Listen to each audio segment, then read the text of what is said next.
Magluto ako guys ng isda sa kawali guys. Sinugba. Ito po ang isda ko guys. Ay ginmarinate ko siya muna guys bago ko siya lutoon guys. Ginmarinate ko siya ng 4 hour ang aking isda. Nagpainit na ako guys ng kawali. Dapat nainit ang kawali guys. Tapos maglagay ako dito ng asin. Yan. Nasubukan na ba niyo ito guys? Sa isda guys.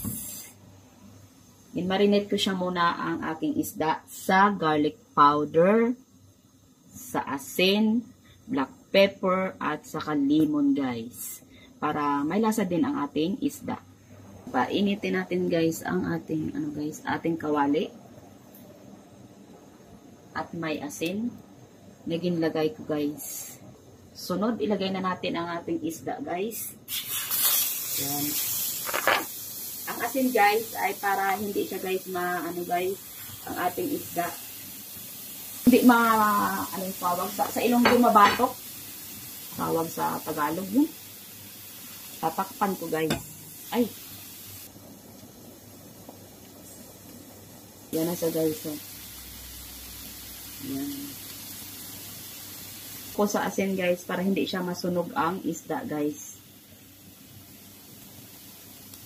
Masunog ba?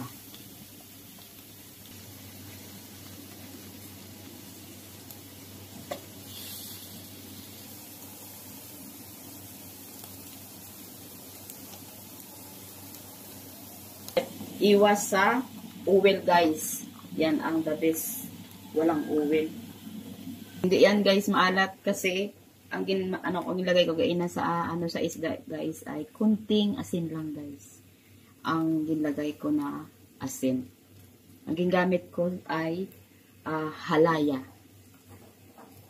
Ito naman ang ginlagay ko dito sa may sa may kawali asin na iodized salt. Yan guys, 4 na lang ang nagtira ng aking isda. Inkuha na ng aking anak. Inkain niya na guys.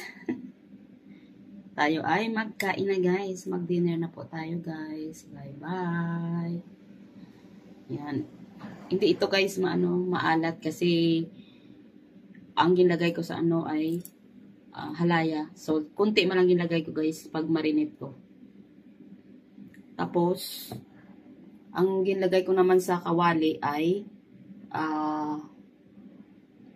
tawag yun. Iodized salt. Ang ginlagay ko guys. Iodized salt. Ayan. Tara guys, magkain na po tayo. Bye-bye.